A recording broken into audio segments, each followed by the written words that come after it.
Let me repeat that for politicians who don't understand that. There is no incentive that you can offer a police officer that is more important than their life. Seattle is in a challenging place when it comes to public safety. The city has lost around 450 officers since 2019. A lot of them in 2020 during all the height of unrest. We had the Chaz Chop situation. There was this renewed debate around policing in this country. The force is now down to 950 deployable officers. To put that in perspective, that is the lowest level since 1991. The lowest level since 1991. So the city's new mayor, Bruce Harrell, who has said that he's supportive of growing the size of the police force, despite, city council members who, pledged to defund, and some of them have been slower to come away from that pledge. So Mayor Bruce Harrell is unveiling this plan that he believes will help them hire 500 new officers in the next 5 years. Many of these officers are working double shifts. They are being disrespected, and they are dealing with issues even in their own lives on their day-to-day jobs that I'm concerned with as mayor. When I talk about One Seattle, that's what we talk about, looking at the whole ecosystem of public safety, talking to the officers themselves, and having the right funding strategy. And I think that's what this plan presents. Financial incentives are critical. That's why this plan offers incentives up to $30,000 for lateral transfers and $7,500 for new recruits. So look, some of these things are no-brainers, right? When you talk about hiring bonuses for new recruits and for lateral transfers from other agencies, you have other agencies who are offering bonuses. And so you have to get to a level where you can compete with that. And then focusing on retaining the officers you already have and trying to make it more advantageous for them in terms of pay and vacation, et cetera, for them to stay. I mean, these things are no-brainers. Now, whether the police department can achieve hiring 500 new officers in 5 years, I think is really up in the air. I don't know if that's a realistic goal, because you're losing officers at a rate that's much faster and much higher than you're able to replenish them. For instance, the interim police chief, Adrian Diaz, just gave an example. So far, since the beginning of 2022, 109 officers have separated from the Seattle Police Department, and they've only managed to hire 35. So if you hire 35 officers, great, but when you're losing 109 over the same period of time, that puts you in a situation that's really not manageable. But I think we're missing the bigger picture here. The bigger picture isn't about just one city. Yes, Seattle has become this sort of poster child for a city that has not treated its police officers very well, across the country. And I think if you're a police officer anywhere else in the country, why would you come to Seattle? I just don't know who would be jumping at an opportunity to come here, bonuses or incentives aside. That's going to be very, very difficult just because Seattle has this terrible reputation among law enforcement. But the bigger picture here is that you don't have to just convince an officer to come work for your agency. You have to convince that officer that this is a good place to come and live for their family, for their significant others, for their kids. So it's not just about a city. It's about the political environment that this state has fostered. We have a very anti-police sentiment at the highest levels of government in Washington state.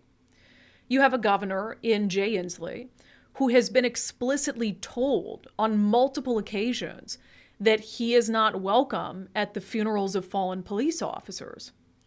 You have Democrats in the state legislature who have passed bills that not only make it more difficult for police to do their jobs, but more dangerous for police to do their jobs, making it almost impossible for police to pursue suspects, limiting the type of force that police officers can use and when they can use that force.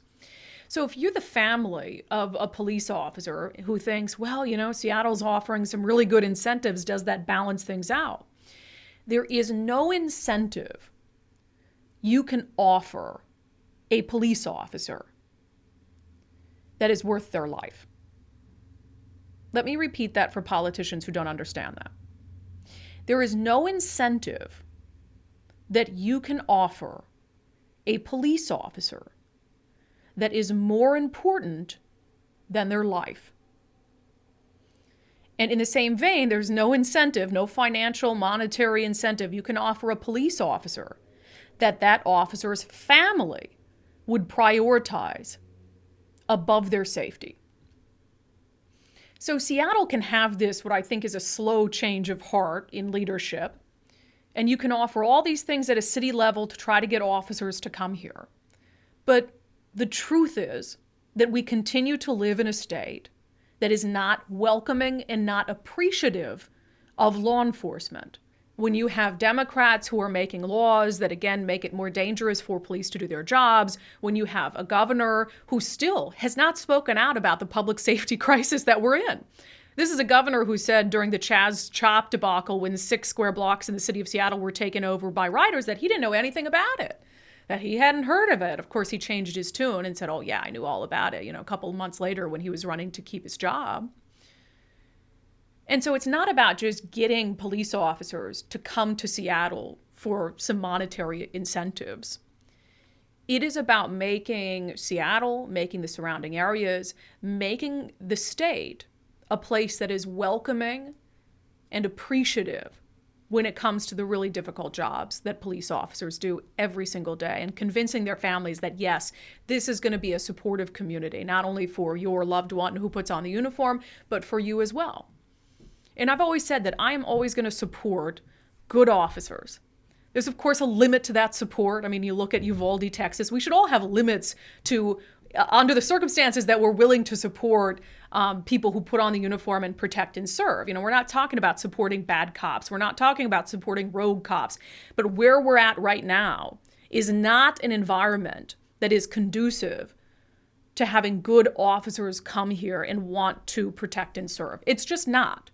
So again, I admire Seattle Mayor Bruce Harrell for trying to change course on this, trying to bring more officers in the door. I think it's going to be a very difficult job, 500 officers in 5 years. I mean, that sounds nearly impossible to me, especially without a greater shift in the state. So I really hope that leaders at all levels will look at what's happening in Seattle and realize that even if they're a politician who doesn't represent Seattle directly, they do have a direct responsibility to help change the climate around policing. If you like this video, make sure to become an unDivided subscriber to help us grow this mission to give common sense a comeback. You can do that in 2 ways, at patreon.com/undivided, or by becoming a contributor on my locals community, brandikruse.locals.com. Thank you to the founding sponsor of unDivided, 1530 Mortgage. Visit them at 1530mortgage.com.